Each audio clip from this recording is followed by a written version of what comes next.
Accent British Learning Center, your pathway to the future. Assalamu alaikum. Hello viewers, welcome to my IELTS tutorial. Through this tutorial, I'm going to let you know about the IELTS writing Task-1. By the way, আমাদের এই video এটা ধারাবাহিক অংশ, that means আমরা tutorial তৈরি করছি IELTS এর উপরে। সেই ধারাবাহিকতার অংশ হিসেবে এই টিউটোরিয়াল তৈরি করা হচ্ছে। সো এই টিউটোরিয়াল তৈরি করা হচ্ছে একটি প্রতিষ্ঠানের পক্ষ থেকে। আমাদের প্রতিষ্ঠানের নাম হচ্ছে Accent BLC। আমরা উত্তরে অবস্থান করছি। আর কোনো কারণে যদি আপনি আমাদের সাথে কন্ট্যাক্ট করতে চান, এখানে কন্ট্যাক্ট নাম্বার দেওয়া আছে 08848886602। আপনি এই নম্বরে আমাদের সাথে কমিউনিকেট করতে পারেন। বাই দ্য ওয়ে, আমি আর কথা বাড়াচ্ছি না, সো আমরা মুভ করছি। ওয়েল, প্রথমত একটি সতর্কবাণী দিয়ে রাখছি যে আজকাল অধিকাংশ ক্ষেত্রে দেখা যাচ্ছে যে স্টুডেন্টরা IELTS রাইটিংয়ে খারাপ করছে। তো এই ব্যাপারটাকে আমাদেরকে সিরিয়াসলি নিতে হবে, কারণ হচ্ছে যে এখানে কিছু সূক্ষ্ম ব্যাপার আছে। আমি বলে থাকি যে যদি নাকি মূল ব্যাপারগুলোকে আমরা বুঝতে পারি, দ্যাট মিনস যা যা ক্রাইটেরিয়া আছে, তাদের যে এক্সপেকটেশন আছে, সেগুলো যদি আমরা মিট করতে পারি, তাহলে নিশ্চয়ই আমরা ভালো মার্কস পাবো। তো আমরা একটি প্রথাগত লেখায় অভ্যস্ত বলেই অনেক ক্ষেত্রে আমরা ভালো স্কোর করতে পারছি না IELTS রাইটিংয়ের ব্যাপারে। তো আমি মূলত কোন ব্যাপারগুলো আমাদেরকে জানতে হবে, কোন ব্যাপারগুলোতে আমাদের সচেতনতা থাকলে আমরা ভালো স্কোর করতে পারবো, সেগুলো নিয়ে আমরা আলোচনা করব। তো আমি বলে রাখছি এটা আমাদেরকে ধারাবাহিক প্রক্রিয়া। তো আমি ভেঙে ভেঙে তৈরি করছি যেন কোনো একটা টপিকের উপর ভালো করে ফোকাস করা যায়। তো আমি আশা করছি যে আমাদের প্রত্যেকটা টিউটোরিয়াল আপনারা দেখবেন, তাহলে আপনাদের একটা গুড সেন্স ডেভেলপ হবে in terms of IELTS writing. Anyway, so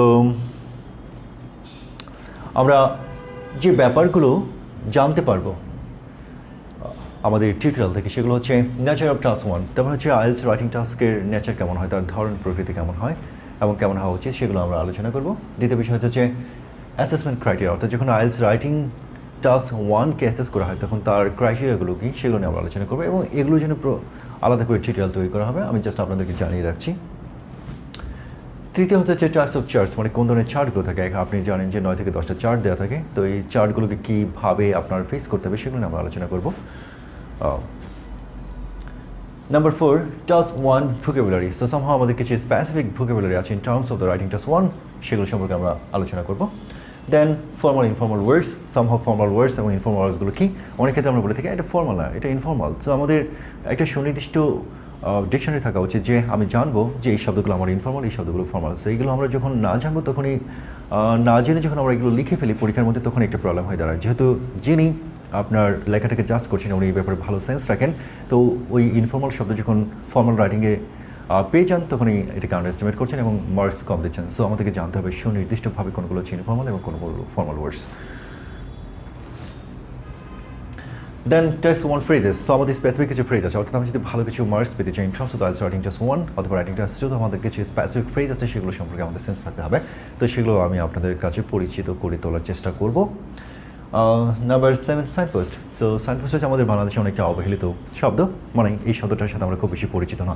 তো সাইনপোস্ট কি? আমি বলি যে signpost one of the very important thing in terms of the writing. So আমরা যদি নাকি এই সাইনপোস্টকে ইগনোর করি, যদি আমরা আমাদের লেখার মধ্যে সাইনপোস্টটা ব্যবহার করতে না পারি, তাহলে আমাদের লেখা মার্কস কম পাওয়ার সম্ভাবনা থেকে যায় অনেক বেশি, যার জন্য আমাদের সাইনপোস্টগুলো জানতে হবে। Mind mapping. So mind mapping কী, মানে লেখার জন্য মাইন্ড ম্যাপিংটা আমরা কীভাবে ব্যবহার করতে পারি, সেগুলো নিয়ে আমাদের আলোচনা হবে এবং আমরা নিশ্চয়ই এক্সাম্পল নিয়ে আলোচনা করব। তো আমি যে কথাটা বলেছিলাম যে আমরা প্রত্যেকটা টপিক নিয়ে আলাদা আলাদা টিউটোরিয়াল তৈরি করবো, তার অর্থ হলো যে যেন আমরা ভালো করে একটা ফোকাস দিতে পারি ওই টপিকের উপরে, যার জন্য আমাদের এই পরিকল্পনা। সো আজকে আমরা মূলত আলোচনা করছি nature of writing Task-1। So আমাদের রাইটিং Task-1 এর নেচার কীরকম, তার ধরন প্রকৃতি কেমন এবং কেমন হওয়া উচিত, আমাদের লিখতে গেলে কোন জিনিসগুলো মাথায় রাখতে হবে, সেই সব বিষয়গুলো নিয়ে আজকে আমরা আলোচনা করছি। তো প্রথমত এটা হচ্ছে রিপোর্টিং স্টাইল। সো দ্বিতীয়ত গ্রাফিক্স টু ওয়ার্ডস। তার মানে হচ্ছে যে আমরা যে রাইটিং Task-1 এর মধ্যে আমাদের যে প্রশ্নগুলো করা হয়ে থাকে, সেটা হচ্ছে একটা গ্রাফিক, সেটাকে আমাদের ওয়ার্ডে ট্রান্সলেট করতে হয়। এগুলো আমরা ডিটেলস আলোচনা করবো। পরে হচ্ছে subject choice. So that means হচ্ছে আমরা যখন লিখতে গেলে আমাদের প্রত্যেকটা সেন্টেন্সের মধ্যে সাবজেক্টের প্রয়োজন পড়ে, তো আমাদের সাবজেক্টটা কী হবে, এইসব নিয়ে আলোচনা করবো। Then can you open in Task-1, মানে আপনি ওপেন করতে পারেন কিনা, আপনার মতামত দিতে পারেন কিনা, সেগুলো আমাদের জানার বিষয় আছে। তারপর আপনি কমেন্ট করতে পারেন কিনা। দেন আমরা কোনো রকমের অ্যাজাম্পশন করতে পারি কিনা Task-1 এর মধ্যে, দ্যাট মিনস গ্রাফ যখন দেওয়া থাকবে সেখানে আমাদের কোনো অ্যাজাম্পশনের সুযোগ আছে কিনা, সেগুলো আমরা আলোচনা করব। তারপর ওয়ার্ড লিমিট, আমাদের সেই লেখার মধ্যে ওয়ার্ড লিমিটটা কেমন হওয়া উচিত। দেন what needs to focus on in terms of the writing Task-1, what's need to focus on, that means what should we take into our consideration in terms of the writing task 1 and what we need to focus on? আমরা কি সব কিছু লিখবো নাকি কোন জিনিসগুলোকে গুরুত্ব দিয়ে লিখবো, মানে এই ব্যাপারগুলো আমরা আলোচনা করবো। সো প্রথমত আমাদের হচ্ছে reporting style. So reporting style বলতে কী বোঝানো হয়? সো আমি এখানে কিছু জিনিস আপনাদেরকে দেখাচ্ছি। সেটা হলো যে এখানে ডেইলি স্টার, এখানে প্রথম আলো, এখানে CNN, এখানে BBC দেওয়া আছে। তো মানে কি অ্যাকচুয়ালি? সো আমি এগুলো দিয়েছি একটা, এগুলো আমাদের কাছে মিডিয়া, অ্যাকচুয়ালি নিউজ মিডিয়া। তো ডেইলি স্টার, প্রথম আলো, তারা কী করে অ্যাকচুয়ালি? তারা যখন কোনো ঘটনা ঘটে সেটা নিয়ে একটা রিপোর্ট লিখে থাকে। দ্যাট মিনস হচ্ছে ঘটনাটায় আমি জাস্ট অবজার্ভ করছি, আমি সামহাও জেনেছি, আমি সামহাও দেখেছি এবং সেটা নিয়ে আমি লিখছি। সো ঠিক একইভাবে CNN, BBC তারা এই কাজটাই করে থাকে। তো একটা হচ্ছে বিশ্লেষণ, আরেকটা হচ্ছে রিপোর্ট করা। সো বিশ্লেষণ করে এবং রিপোর্ট করে ব্যাপারগুলো আলাদা, অথবা নিজস্ব মতামত, এই ব্যাপারগুলো হচ্ছে আলাদা। যার জন্য বলা হচ্ছে যে in terms of the writing task 1 is all about the reporting. That means you have to report. You shouldn't give any analysis. You shouldn't give any you shouldn't give any kind of comment. So এগুলো আমাদের আলোচনার বিষয় আছে। In fact তার মানে হচ্ছে আমাদেরকে জানতে হবে যে in terms of the writing task 1 is all about the report. That means you have to make the report about the writing task 1. দ্বিতীয় বিষয় হচ্ছে গ্রাফিক্স টু ওয়ার্ড। সো এই জিনিসটা দিয়ে কী বোঝানো হয়? সো আপনি এখানে দেখতে পাচ্ছেন আমরা একটা গ্রাফিক দিয়েছি। দ্যাট মিনস এটা একটা প্রসেস, অ্যাকচুয়ালি এটা হচ্ছে electricity production process. That means একটা প্রক্রিয়ার মাধ্যমে ইলেকট্রিসিটি প্রডিউস হচ্ছে। তো এই জিনিসটার দিকে যদি আমরা তাকাই তাহলে ব্যাপারটা কী দাঁড়াচ্ছে? পুরো প্রসেসটা আমাদের সামনে দিয়ে দেওয়া হয়েছে একে চুকে। দ্যাট মিনস এটাকে ডেমনস্ট্রেট করা হয়েছে। তো আমরা যখন নাকি এটা নিয়ে লিখবো তার মানে কি দাঁড়াচ্ছে? যে জিনিসটা আমরা চোখে দেখতে পাচ্ছি সেই জিনিসটাকে আমাদের ওয়ার্ডে ট্রান্সফর্ম করতে হবে, যার জন্য বলা হচ্ছে graphic to words. That means আমরা অনেক ক্ষেত্রে ট্রান্সলেট করে থাকি English to Bangla, Bangla to English. তার মানে কি এক শব্দ থেকে আরেক শব্দে ট্রান্সলেট করা। আমি বলেছি this kind of translation as well. That means হচ্ছে আমাদের যে গ্রাফিকটা দেওয়া আছে সেটাকে আমার ট্রান্সলেট করতে হবে ওয়ার্ডে। তো ব্যাপারটা হচ্ছে এমন। সো সুনির্দিষ্টভাবে যদি আমি ট্রান্সলেট করতে পারি, দ্যাট মিনস ট্রান্সফর্ম করতে পারি, তাহলে আমি সফল হতে পারবো। যার জন্য জিনিস আমাকে মাথায় রাখতে হবে। দ্যাট মিনস আমি ট্রান্সলেট করছি, আমি এটাকে ট্রান্সফর্ম করছি এবং এটা গ্রাফ থেকে ওয়ার্ডে ট্রান্সফর্ম করছি। Subject choice. So in terms of the subject, what should be hour subject? প্রশ্ন হলো যে আমরা কি আই আমাদের লেখার মধ্যে ব্যবহার করতে পারবো কিনা? বলা হচ্ছে না, আমরা আই ব্যবহার করতে পারবো না যখন আমরা রাইটিং টাস্ক 1 লিখবো। What ever the we? আমরা অনেক সময় নিজের উপর দায় দায়িত্ব না নিয়ে অনেকের উপর দায় দায়িত্ব চাপিয়ে দিতে চাই, সেখানে আমরা বলেছি উই। নো, উইটাও ব্যবহার করা যাবে না। Sorry. Then you. That means হচ্ছে যে আমি যে খাতা দেখে থাকে আমি ইন্ডিকেট করতে পারি না, you can see blah blah blah. So আমরা এই ধরনের শব্দ ব্যবহার করতে পারি কিনা? নো, তাও ব্যবহার করা যাবে না। দে মানে যদি আমি ইন্ডিকেট করি যে যারা নাকি আমাকে গ্রাফটা দিয়েছে তারা বোঝাতে চেয়েছে হ্যান ত্যান, আমরা দে শব্দটা ব্যবহার করতে পারি কিনা? নো। প্রশ্ন হলো তাহলে কী ব্যবহার করতে পারবো? Okay, question. So it, yes. So আমরা যখন কি সেন্টেন্স তৈরি করবো তখন আমরা ইটকে সাবজেক্ট হিসেবে নিতে পারি, অন্য কোনো কিছুকে আমরা সাবজেক্ট হিসেবে নিতে পারবো না। That's very much important. That's what you need to keep in your mind whenever you write writing task 1. Okay, so তারপর হচ্ছে can you open in task 1? That means হচ্ছে আপনি রাইটিং টাস্ক 1 এর মধ্যে নিজস্ব মতামত দিতে পারেন কিনা? কী বলা হচ্ছে? No way. তার মানে হচ্ছে না, কোনোভাবে আপনি দিতে পারেন না। ব্যাপারটা এমন দাঁড়িয়েছে যে আপনি যখন গ্রাফ দেখছেন সেই গ্রাফ দেখার পর একটা পর্যায়ে আপনার কাছে মনে হতে পারে ওকে একটা ট্রেন্ড আছে, এটা নিচ থেকে উপর দিকে উঠছে এবং দেখা যাচ্ছে গত 5 বছর ধরে উঠতেই ছিল, তার মানে হচ্ছে আগামী আরও 5 বছর এটা উঠতেই থাকবে। তো এই ধরনের একটা কথা আমি বলে দিলাম, নট রিয়েলি। সো ওখানে কোনো মতামত দেওয়া যাবে না। দ্বিতীয় বিষয় হচ্ছে ক্যান ইউ কমেন্ট? সো আপনি কমেন্ট করতে পারেন কিনা? লাইক ঘটনা এই ঘটছিল, সো আমি এটাকে জাস্টিফাই করলাম। মানে কমেন্ট করা মানে হচ্ছে অনেকটা জাস্টিফাই করে দেওয়া। So no, you are not the person to justify it. So আপনি যেটা করছেন, আপনি যা দেখছেন সেটা আপনি শুধু বলছেন, সেখানে আপনার জাস্টিফিকেশনের কোনো সুযোগ নেই। যার জন্য আপনাকে শুধু লিখতে হবে। এখানে আপনার যেমন মতামত দেওয়া যাবে না, আপনার ওখানে কোনো কমেন্ট করা যাবে না। So in terms of the comment, no way, না, কোনোভাবেই না। Can you assume in task 1? তারপর হচ্ছে আপনি কোনো অ্যাজামশন করতে পারেন কিনা, আপনি কোনো অনুমান করতে পারেন কিনা? যে কথাটা আমি আগেই বলেছিলাম, নো ওয়ে। লাইক হচ্ছে আপনি এখানে একটা সেন্স পাওয়ার চেষ্টা করছেন, একটা প্রক্রিয়া আপনি এখানে দেখতে পাচ্ছেন, প্রক্রিয়াটা দেখার পর আপনি ভাবার চেষ্টা করেছেন ওকে এই প্রক্রিয়ার মাধ্যমে যে ইলেকট্রিসিটি হচ্ছে, যা হোক এটা মনে হচ্ছে যে খুব সহজ, ওকে, অথবা যে পরিমাণ এখানে ফুয়েল ব্যবহার করা হচ্ছে সেই ফুয়েল দিয়ে আরও 5 বছর চলবে, আপনি কি অ্যাজিউম করার চেষ্টা করছেন? Not really. সো নো, কোনো ধরনের অ্যাজামশন আপনার কাজে লাগানো যাবে না। সো আমি যে কথাটা বলেছি, এখানে আপনার কোনো অপিনিয়ন দেওয়া যাবে না, আপনার কোনো কমেন্ট করা যাবে না এবং আপনি কোনো অ্যাজামশন করতে পারবেন না in terms of the graph. Simply আপনি যা দেখছেন শুধু তারই একটা লিখিত রূপ আপনি উপস্থাপন করবেন, অন্য কিছু এখানে ব্যবহার করা যাবে না। সো ওয়ার্ড লিমিটে কেমন হওয়া প্রয়োজন? So word limit somehow is very much important actually.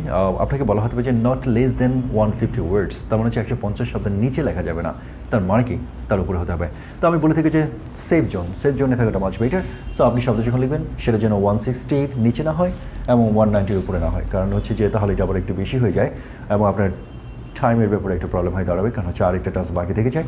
So আপনার জাস্ট ওয়ানের জন্য মেক শিওর করতে হবে যে সামহাও আপনার শব্দের জন্য 160 থেকে 190-র মধ্যে থাকে, অর্থাৎ 165, 170 যেন এমন হয়, দ্যাট ইজ বেটার। সো কোনোভাবে যেন 160 নিচে না হয়, তার মানে হচ্ছে আপনি তাহলে সেফ জোনে আছেন। সো পরে বলেছে what needs to focus on, আপনি কিসে ফোকাস করবেন? ওকে, এটা একটা ইম্পর্টেন্ট বিষয় অ্যাকচুয়ালি। আপনি যদি এখানে আমি একটা লেখা দিয়ে দিয়েছি, আমি বলেছি হোল বাট মেইন ইভেন্টস। ওকে, আপনি যখন লিখছেন তখন আপনাকে ফোকাস করতে হবে যে পুরো ব্যাপারটাকে আপনি উপস্থাপন করছেন, অর্থাৎ কোনো কিছু যেন মিসিং না হয়। কিন্তু মিসিং না হয় তার অর্থ এই না যে আপনি এখান থেকে শুরু করবেন কিভাবে উঠছে, মানে নকশি কাঁথা এখানে উঠানামা করছে, কখন কোন সময়ে কোন মুহূর্তে সব কিছু যে আপনি লিখতে চান সেটা হয়ে যাবে আরেক ইতিহাস। তো আপনার শব্দের লিমিটও দেওয়া আছে 150 ওয়ার্ডস অথবা অ্যারাউন্ড 160-170 ওয়ার্ডস। তো আপনি যদি প্রত্যেকটা ব্যাপারে এখানে ফোকাস করেন, আপনি অনেক ক্ষেত্রে টাইম ম্যানেজ করতে পারবেন না এবং এটা প্রত্যাশিতও না। সো আপনাকে যেটা করতে হবে, আপনাকে পুরো ব্যাপারটাই উপস্থাপন করতে হবে, বাট এখানে যে ইম্পর্টেন্ট ঘটনাগুলো আছে, মানে এখানে ইম্পর্টেন্ট ঘটনা বলতে কী বোঝানো বলা হয়, মানে কী বোঝানো হয়, লাইক এখানে বলা হচ্ছে মেইন ইভেন্ট বলতে সামহাও যখন আমরা গ্রাফের দিকে তাকাবো সেই গ্রাফটা কোথায় গিয়ে একটা বিশেষত্ব তৈরি করেছে।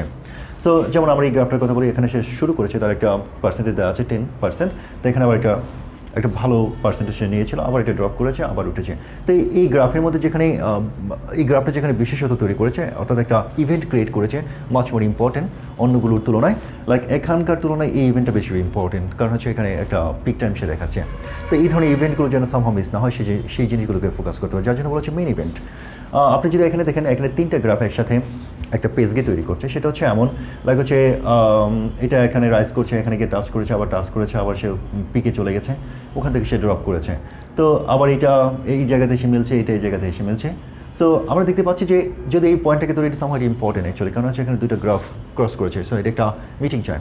তো এই ইভেন্টটাকে যদি আমরা মিস করে যাই, তাহলে রাইটার আপনাকে, যে আপনার এক্সামিনার সে আপনাকে আন্ডারএস্টিমেট করবে, কারণ হচ্ছে এই ইভেন্টের কথা আপনি বলেননি। সো এখানে আবার এটা টাচ করেছে, এখানে এটাকে টাচ করেছে। সো এই ব্যাপারগুলো যেখানে খুব ইম্পর্টেন্ট, মানে যেখানে একটা সে ইম্পর্টেন্স তৈরি করেছে in terms of that movement of that graph, so সেক্ষেত্রে আপনাকে ফোকাস করতে হবে এবং সেই জিনিসগুলো কোনো অর্থে মিস করা যাবে না। তো এখানে যদি আমরা ফলো করি, এটা তার পিক টাইম ছিল, তারপর ড্রপ করেছে, তারপর একটু বেড়েছে, আবার কমতে শুরু করেছে। আর এই গ্রাফটা সে এখান থেকে সে রাইজ করেই যাচ্ছিলো, এটা তার পিক টাইম ছিল। সো নিশ্চয়ই এগুলোকে আমাকে অনেক ফোকাস করে লিখতে হবে। তারপর ড্রপ করছে, সেই ড্রপটা আমাদের কাছে সামহাও ইম্পর্টেন্ট। তো তারপর সে অল্প করে ড্রপ করছিল, খুব বেশি ড্রপ করেনি। তো এখানকার ড্রপের তুলনায় এখানকার ড্রপটা কম। তার মানে এই জিনিসগুলো আপনাকে বলে দিতে হবে যে এখানে সে ড্রামাটিকলি ড্রপ করেছে, এখানে সে খুব কুইকলি ড্রপ করেছে, এখানে অপেক্ষাকৃত স্লোলি ড্রপ করেছে। আর এটা অনেকটা ছিল ঠিক প্যারালাল বলা যাবে না, যদি নাকি একটু রিডিউস হয়েছিল, তারপর আবার এখানে শেষে প্যারালাল হয়েছে। তো আমরা যদি এই গ্রাফটা নিয়ে আলোচনা করি, তা আমাদের সবচেয়ে বেশি গুরুত্ব পেতে পারে এই অংশটা গুরুত্ব পাবে, এটার জন্য এটা গুরুত্ব পাবে, তারপর সে ড্রপ করছিল, এটা গুরুত্ব পাবে, এটা ড্রপ করেছিল গুরুত্ব পাবে, এবং এখানে সে স্লোলি ড্রপ করেছিল, এই ব্যাপারগুলো গুরুত্ব পাবে। এবং আমাদের একটা কম্পারেটিভ আলোচনা করতে হবে যে ড্রপগুলো একসাথে একদিকে চলেনি, মানে শুধু সে রাইজ করেছিল না, সে হয়তো কোথাও ড্রপ করেছে, কোথাও সে আবার উপর দিকে উঠেছে। এবং যখন কোনো একটা পার্টিকুলার লাইন ড্রপ করেছে, তখন হয়তো পারে যে অন্য আরেকটা লাইন গ্রো করেছে। তো এই যে একই সময় একটা ড্রপ করছে এবং আরেকটা গ্রো করছে, সেক্ষেত্রে আমাদের একটা কম্পারেটিভ আলোচনা করতে হবে, তার মানে তুলনামূলক আলোচনা করতে হবে। তো এই দিকগুলো মাথায় রেখে আমাদের লেখাগুলো লিখতে হবে, যার জন্য বলা হচ্ছে যে হোল